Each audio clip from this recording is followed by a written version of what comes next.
And I have the honor to moderate today's expert session by GIZ and WWF Kenya on linking agroecology and ecosystem-based adaptation for climate-resilient landscapes. And first, I also want to introduce one of our speakers who will be joining in person to join me on stage. Beatrice Nadisha, please just come up and join me.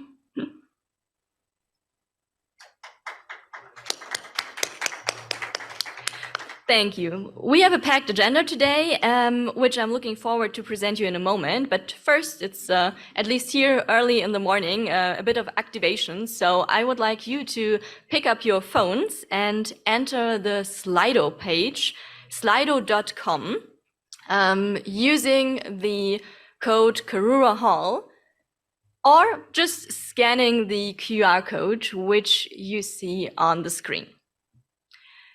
Feel free during the session to post your questions and comments on Slido. We are curious to hear from you, and we will also have a Q&A part and looking forward to discuss. So once again, just scan the QR code or go to slido.com, entering the code Karura Hall. And then I think we're ready to go. Let me introduce you today's session by showing you our agenda and especially our distinguished speakers. Yeah, we can directly go to the second slide if possible. Perfect. Today we are happy to have 3 case studies and deep dives from Madagascar, Kenya, and Costa Rica, all linking around the topic of agroecology and ecosystem-based adaptation. And we as well will have a closing statement and a wrap-up at the end. I will introduce our speakers as we go along the agenda. Perfect. Without further ado, let's dive into the content of our session. With our session, we really want to highlight the fact that agroecology and ecosystem-based adaptation are holistic approaches, and they share common principles. They can be seen as 2 sides of the same coin. However, we really need to connect the climate and biodiversity with the agri-food community. And this alliance is urgently needed for climate action and also for food and nutrition security. So to frame our 3 deep dives, our case studies, which we're going to hear soon, we've decided to turn around the typical agenda, what you would have normally had at an expert session. And this is why I'm going to present you in this introduction already our key messages, which we want you to take away from this session today. And those key messages are actually part of a policy brief which we recently published, and they are addressed to policymakers and practitioners. So let me read them out and be assured that our case studies will also highlight those key messages in several aspects. And then afterwards, we also have the discussion to further discuss them. So to link agroecology and ecosystem-based adaptation, we all need to be aware that crisis-responsive and nature-friendly food systems depend on a systemic transformation along the whole supply chain. And I think this is pretty much also the basis of what we also discussed yesterday at the first day of this conference. The formation of alliances for change is needed to really strengthen agroecology as an adaptation response.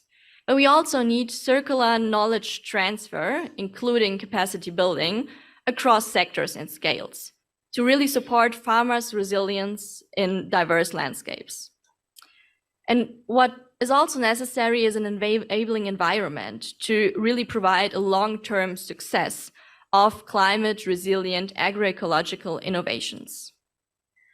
And last but not least, we also need strategic adaptation funding and local responsive financial support for the agricultural sector as a core to ensuring food and nutrition security. So those are our key messages, and let's now dive into some practical insights of case studies which are already living some of those key messages. And our first case study and presentation will be given by Ravaka Ranjan-Bololona. She is an agroeconomic engineer with a focus on forestry and environment, and currently she's working on the Laboratoire Terre, Paysage et Développement, or short LLANTDEV. She will be joining us digitally, and she will be presenting in French. So if you want translation, be sure to just put on your headphones, or if you're in the Zoom channel, just join one of the translation channels perfectly. Ravaka, the stage is yours. La scène est à vous. Oui, merci de m'avoir donné la parole. Maintenant, je vais vous présenter notre recherche pour l'évaluation des pertes pontaires et des ruissellements liés aux pratiques de feu dans la région de Bourgogne. Slide suivant, s'il vous plaît. Et le contexte de notre étude, c'est l'érosion hydrique est particulièrement intense dans la région Bouéni, dû notamment à la faible végétation,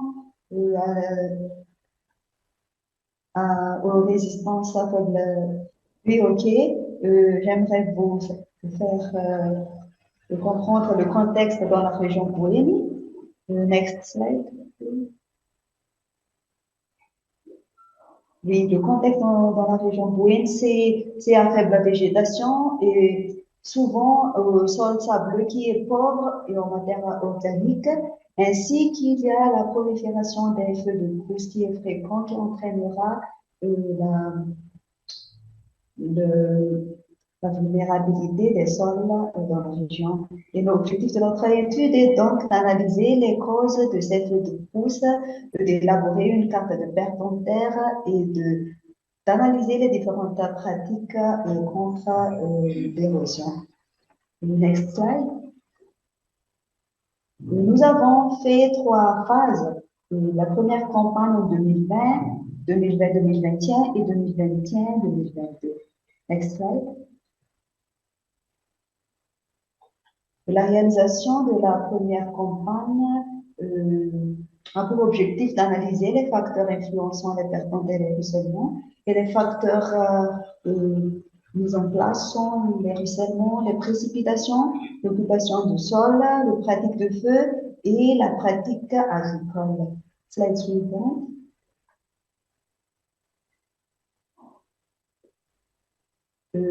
L'approche méthodologique, c'est comme vous voyez sur le slide, c'est le parcelle de type Fischmeyer avec des barils pour collecter les pertes pontaires et la haie à la ruisselée. La suivante.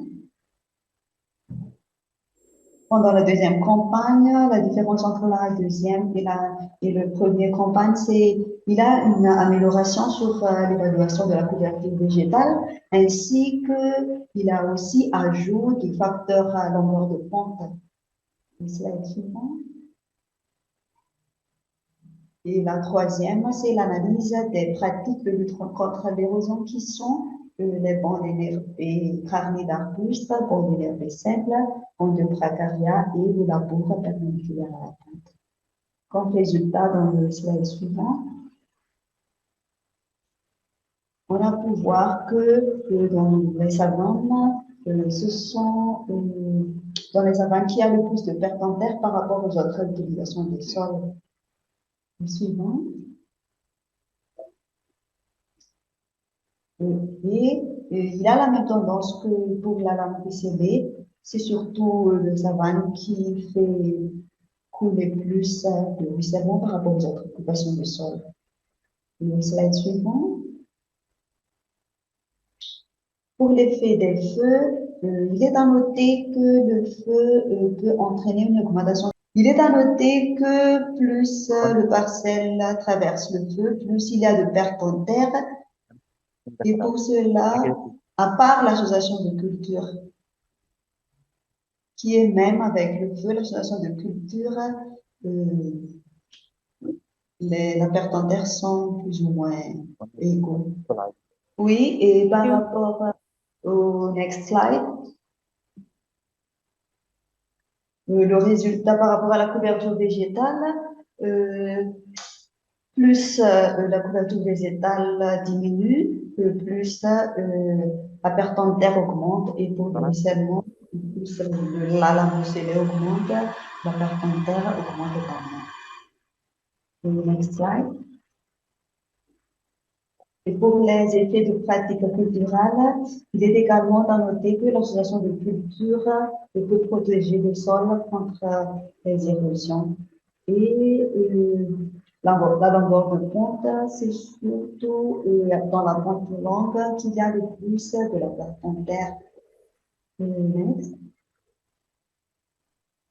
Et voilà les cartes des pertes en terre dans la région Bouénie.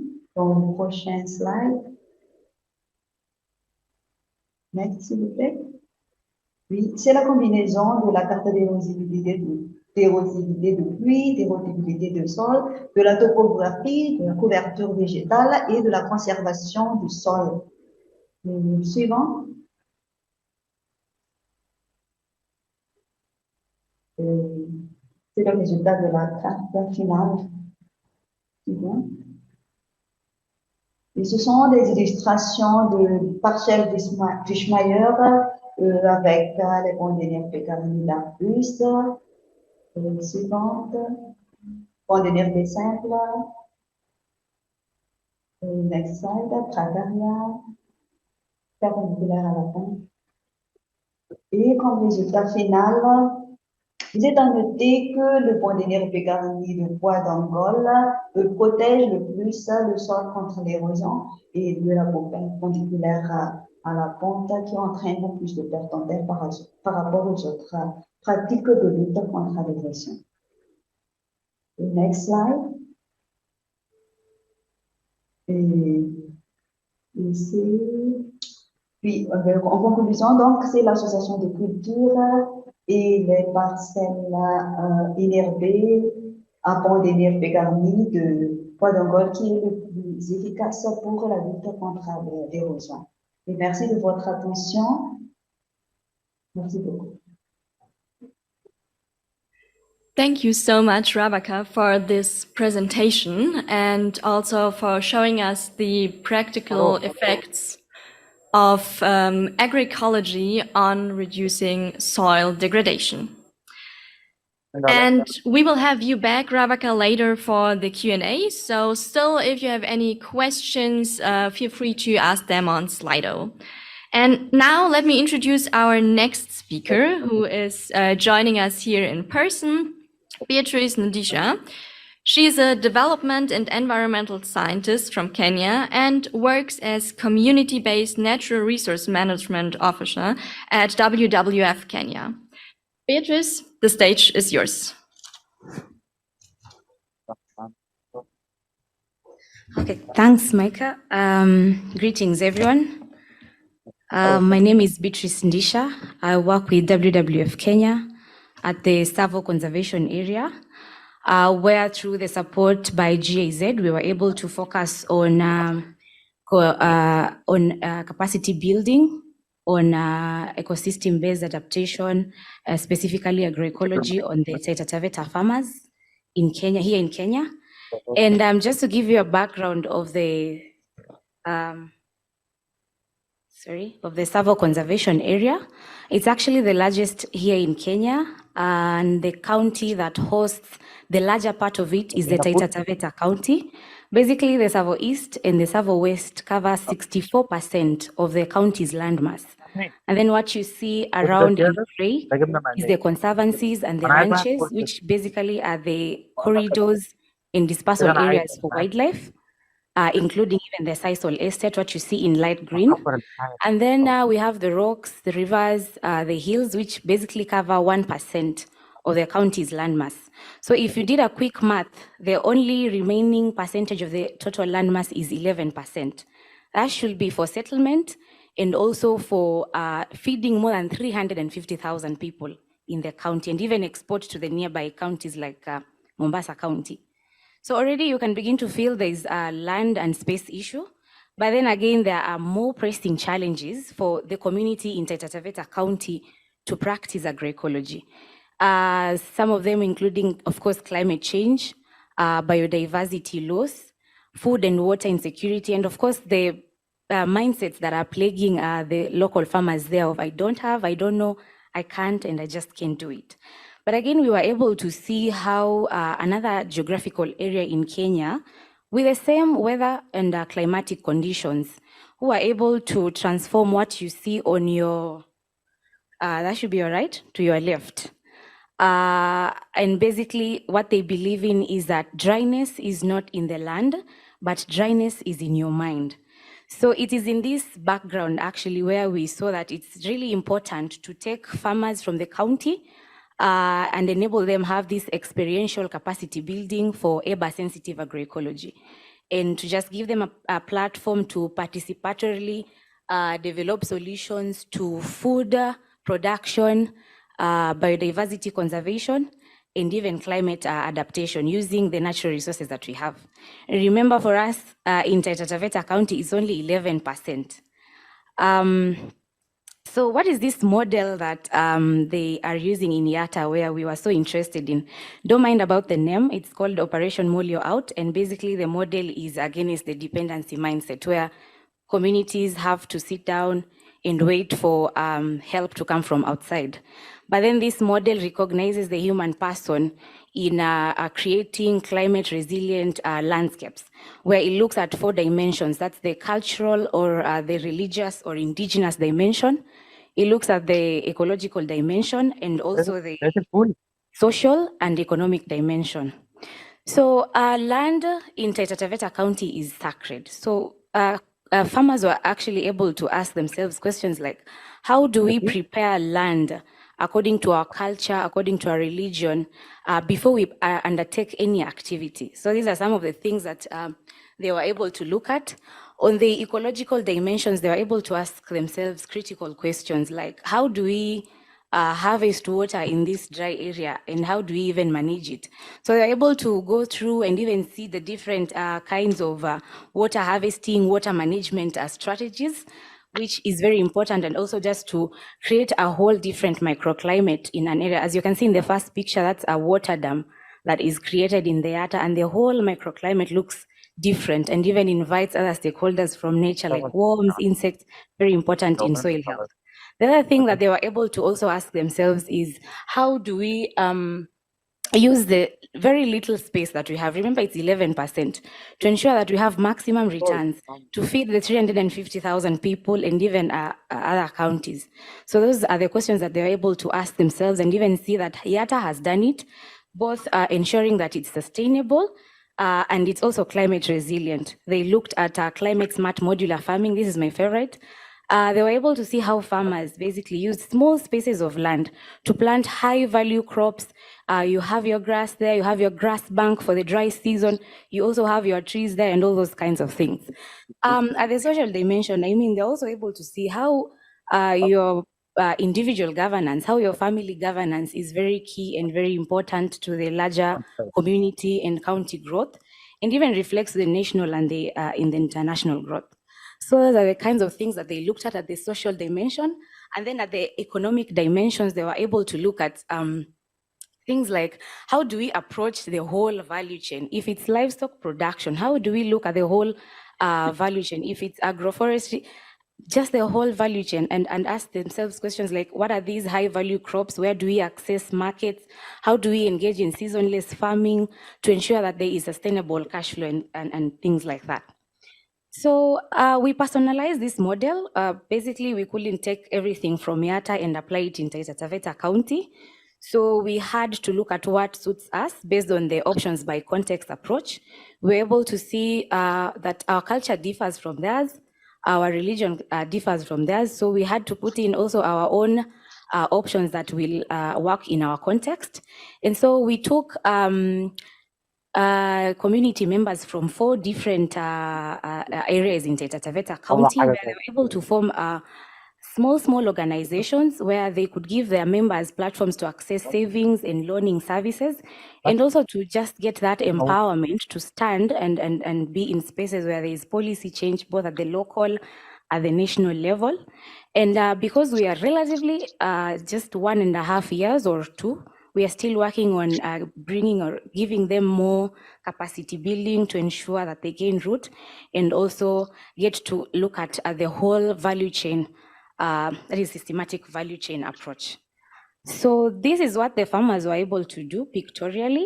You can see farmers trying to use their small spaces. You have your grass there, you have your crops there, you have your trees trying to do also apiculture, livestock farming, grass banks, and all those kinds of things. This is just in 1.5 or relatively 2 years.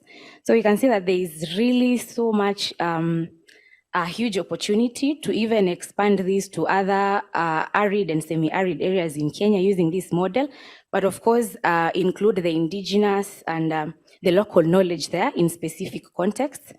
And through also this experience, we were able to understand, even farmers were able to understand that looking at the whole value chain is really critical in as far as EBA-sensitive agroecology is concerned.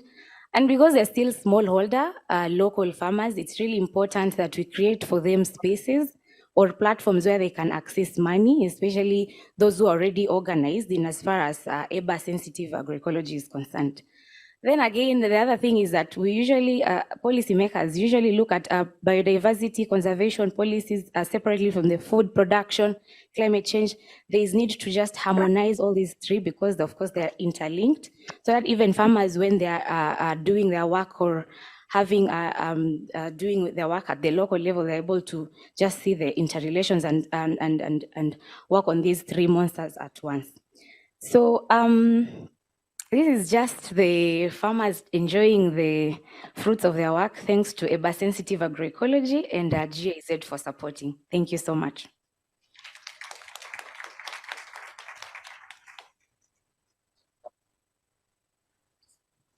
Yeah, thank you so much for this presentation and also the impressive results that you already have in this short time. And now to end our deep dives, our 3 case studies, we have one case study from Costa Rica, and the colleague actually recorded a video because if you now do the time zone calculation, it's approximately midnight at Costa Rica. So she will present herself and also her case study within a video that we just gonna share with you now. I am a technical advisor in the program Scaling Up Ecosystem-Based Adaptation in Rural Areas of Latin America, in short, EWALAC. First, I would like to thank you for the invitation and the opportunity to be part of this event, and we are really sorry not to be there in person or live, but hopefully this pre-recorded presentation will be just as interesting to you. So once again, thank you for the opportunity to present the experience of the water protection tariff in Costa Rica. We think it is a very interesting case because it showcases one tool that arises from a specific need in one sector, but is increasingly being positioned as an opportunity for another sector. In times when national budgets are continuously reduced, countries need to be creative in order to move forward with their national agendas and meet international commitments. Aligning intersectoral actions is one way of achieving this. So what is the water protection tariff and how does it work? In short, it is a financial instrument that was designed to adapt the water sector to climate change. Water operators in Costa Rica have identified many years ago that climate change will result in a shortage of water supply in the medium and in the long term, and that land use patterns in key areas for the water cycle aggravate the effects of climate change and also affect the quality of water for human and animal consumption. Therefore, water operators developed and put into operation this instrument, which allows them to raise funds by charging their subscribers an additional fee for each cubic meter of consumption. The funds raised are assigned to a portfolio of projects which were designed in a well-informed planning process and, of course, based on data oriented towards the sustainability of the water cycle. These projects are then executed by the operators themselves within a 5-year strategic plan. The tariff's objective is aligned with the main policy framework in Costa Rica, including the NDCs, the National Adaptation Plan, and sectoral strategies such as, for example, the National Landscape Restoration Strategy, and thus operationalizes important international agreements of Costa Rica within the framework of the 3 international conventions. This instrument is also based on the co-responsibility of users in water security by promoting efficient use and equitable access to this resource. However, it also recognizes the weight that land users have on water availability and security. The interesting thing is that this model incentivizes sustainable land use in strategic sites in order to secure water capture and provision for human consumption. And how does it achieve this exactly? So I had mentioned previously that the tariff is collected to finance a project portfolio. From the landscape approach, socioeconomic dynamics, for example, in the form of land use, and its interactions with the water cycle, of course, combined also with climate scenarios, paint very different and particular panoramas for specific regions in the country, or even for each or different catchment areas. So a solution was found by establishing a very broad and non-classic typology of projects that would be allowed to be financed with this tariff. And precisely this variety and project types makes this instrument very versatile and interesting. For example, it allows to finance complex hydrogeological studies, which incorporate socioeconomic aspects so that operators can better understand these interactions between land use and practices in the surrounding of strategic sites, which are of particular interest to them. It is possible to directly finance the adoption of good practices on livestock and agricultural farms, which reduces the impact on the water cycle and allows strategies for water security to be applied more efficiently. It can also provide monetary incentives for the restoration of key ecosystems in the form of payments for ecosystem services to, for example, farm owners. It can also finance projects of a, let's say, soft nature. These types of projects actually receive little attention and importance, but they are key if strategic stakeholders are to adopt and execute other projects or initiatives in an effective manner. I'm talking about awareness projects such as communication campaigns, community work, knowledge management, and exchange on good practices, to mention a few. So let's take a look at a concrete example of how this is applied in the field. So on the map in the upper left corner, we can see that the water intakes of a communal aqueduct in the northern part of the country, represented by the white dots, are located in the middle of an agricultural production area. In this case, it's pineapple crops for export. So these the catchment areas perceive negative impacts of surrounding productive practices, for example, due to soil erosion, agrochemicals, fertilizers, and other conventional practices. The community operator has no other option but to seek collaboration with pineapple producers. However, he has seen an opportunity in pineapple exporting companies, which receive better prices in the European markets for products that come from good practices. So their own interest could be met by economic interests of this sector. And their solution was simple, but not easy. The operator negotiated with the companies the application of good practices by those farmers who supply them with the product. In exchange, the operator offers the pineapple producer technical knowledge and support from an expert on just these good practices. And of course, all this financed by the tariff collected by this particular operator. By integrating the Ministry of Agriculture into this alliance, pineapple producers were also trained in adaptation measures to climate change, advancing the adaptation agenda of this sector in line with the NDC and the National Adaptation Plan.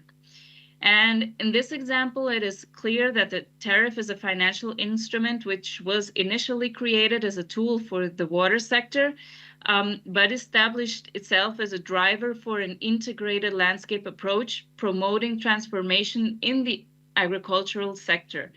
By being open to an alliance, this water operator ensures the intersectoral construction and implementation of a medium and long-term strategy for water security.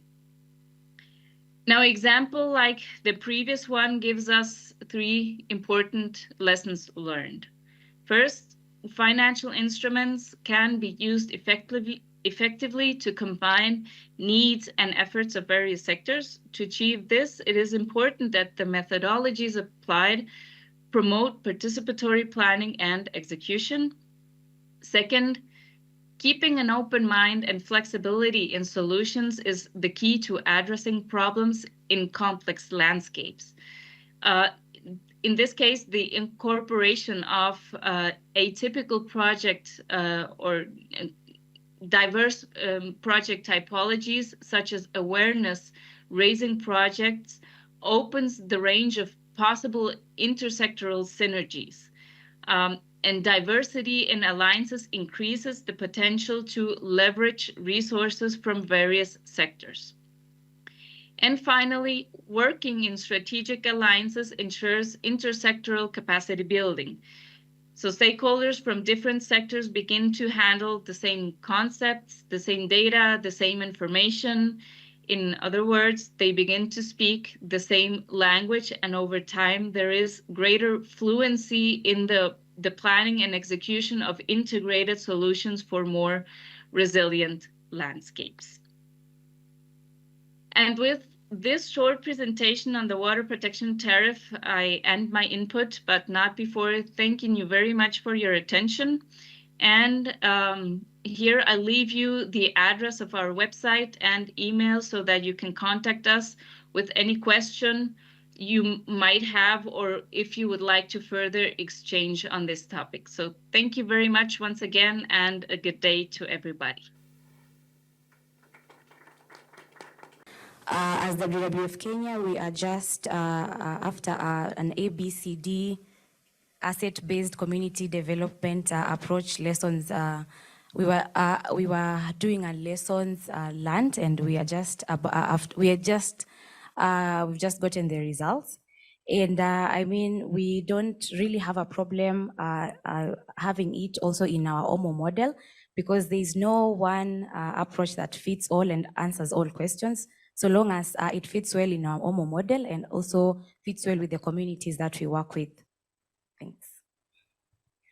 Thank you. And maybe also the next question is a question that you can answer, because there the question is how we can all benchmark and scale up success stories to other parts of East Africa. This is why I'm so thinking this is related to your presentation.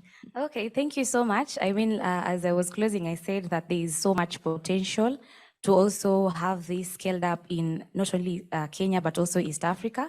So, I mean, maybe we could have a chat after the presentation, and then we can see how we can join hands and work together to scale these stories to East Africa.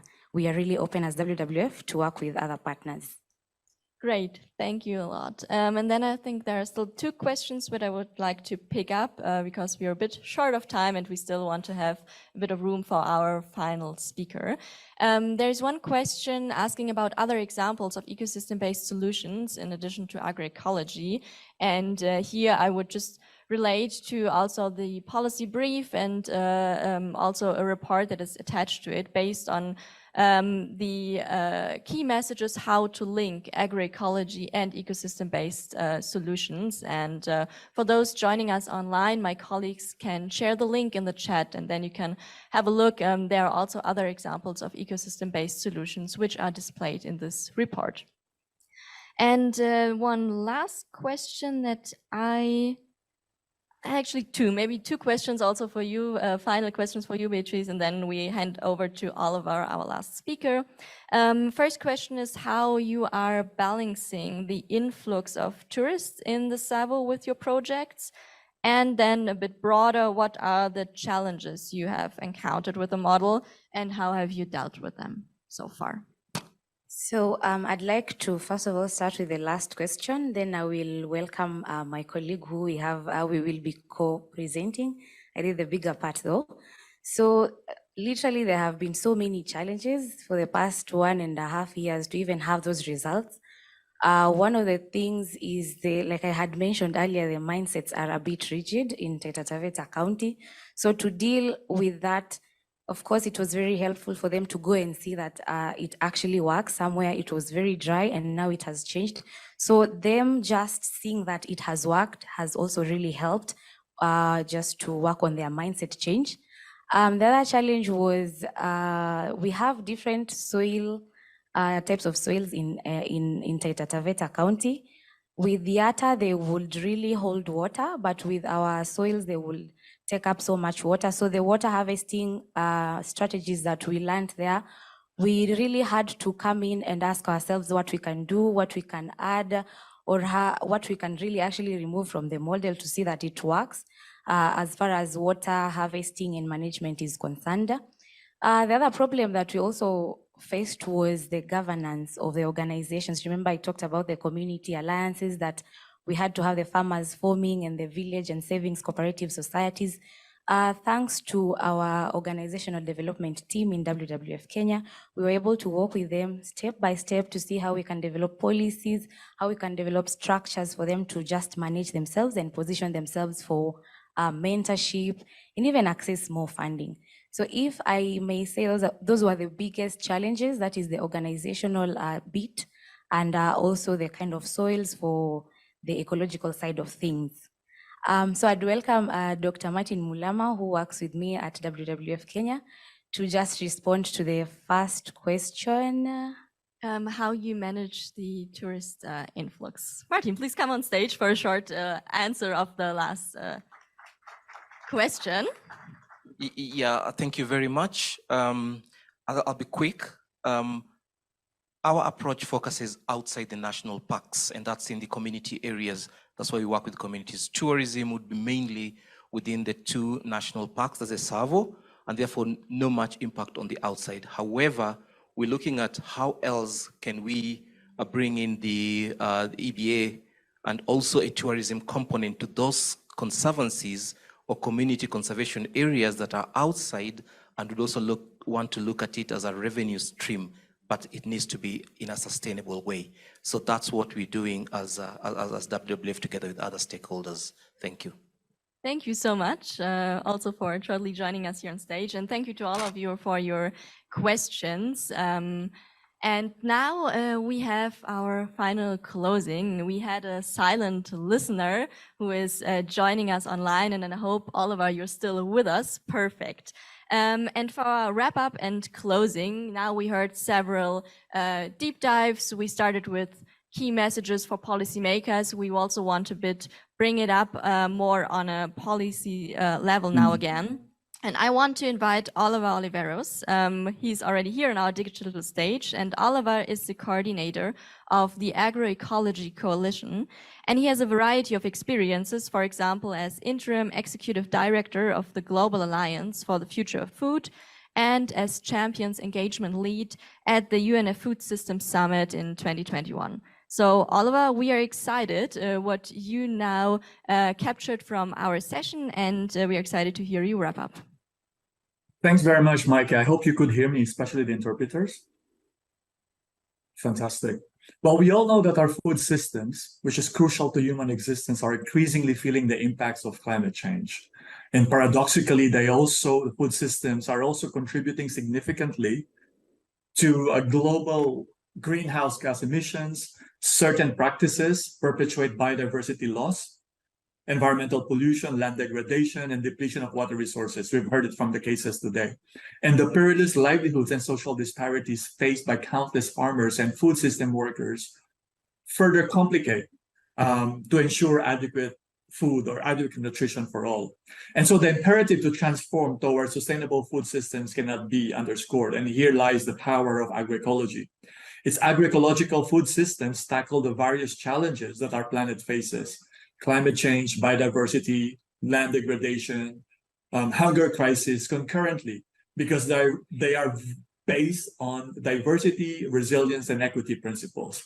It is by default holistic and systemic, as it addresses the various parts of our food systems from production to consumption at various scales. Scale is something that we've heard several times. And we've heard it again from different interventions today. In Madagascar, we have seen how central soil health is in ensuring crop association and plant cover. And we don't need to be reminded how food systems are based on, or food systems that are based on industrial model impacts on soil health and leading to soil fertility depletion, soil carbon loss, GHG emissions, irrigation water scarcity, and soil pollution. In Kenya, we've heard that systemic value chain approach is key in developing climate adaptation solutions in agroecology, and that there is a need to fill the gap between diversity, climate, food production policies to reconcile the different aspects of adaptation. And I think it's also important to highlight the fact that locally adopted technologies are crucial as well. In Costa Rica, the case underscored the importance of alliances, linking agroecology with water availability, for instance, which is also evident in other cases. And it's also underlined, the Costa Rican case, the need to strengthen capacities of key stakeholders, such as in terms of landscape planning and allowing for intersectoral climate adaptation. So we see the excitement and interest around agroecology at various scales from that cases, and we also see how local contexts matter. Agroecology is site-specific because it factors local biophysical and ecological conditions and local sociocultural realities. But globally, there's also a political momentum. And to realize the potential of agroecology, we need it to be included explicitly in international and national policy frameworks, delivering on the climate, biodiversity, and land targets of the 3 Rio Conventions. The UNFCCC, CBD, and the certification will require integrated approaches that identify and leverage synergies in a coordinated way at the right scale. It's not always scaling up, it's not always scaling out, but I think I would call it scaling out, the most appropriate level of moving from scale. And inherently integrated approaches like agroecology offers pathways that generate multiple benefits. Agroecology greatly enhances agricultural biodiversity and multiple benefits. It promotes social justice, recognizes and uplifts indigenous peoples, their knowledge and practices, and nurturing local culture and identity. This is very important. And it strengthens the economic viability of the farm while promoting fair working conditions that honor and ensure the dignity of people that are involved in the food systems. And this is why I think agroecology is crucial to capitalize on the synergies across the 3 Rio Conventions.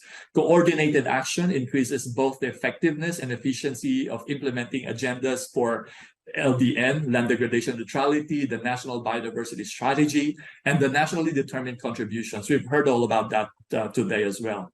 2 weeks from now, in the World Committee on Food Security here in Rome, we will be meeting and discussing again. The CFS chair, in one of the events that I moderated in September, highlighted 3 factors to advance agroecology forward. 1 is evidence, 2, finance, and 3, political support. I was also wanting to add that frontline food system workers, especially smallholder farmers, are at the center of agroecology and should be viewed not as beneficiaries, but as rightful actors in the system. To foster co-innovation and transformative research, it's important for governments, research institutions, the academia, and mainstream actors to acknowledge and valorize farmers' knowledge and experiences as experts in their own right.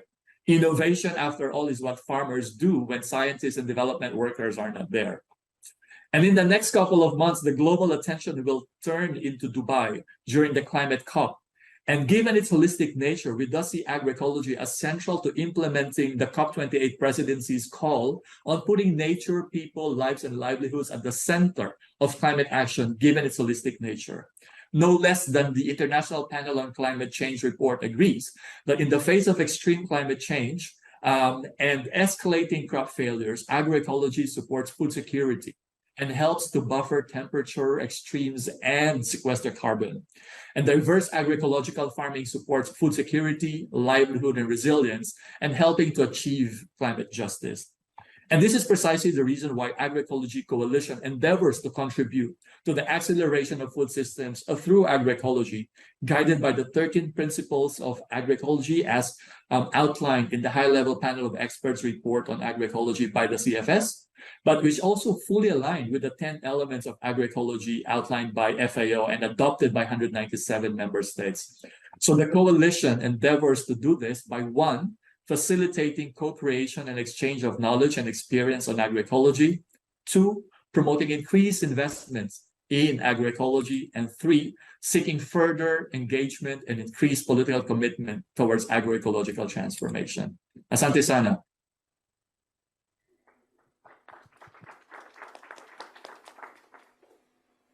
Thank you so much, Oliver, for wrapping up this whole session and bringing everything back together that we heard today from various case studies.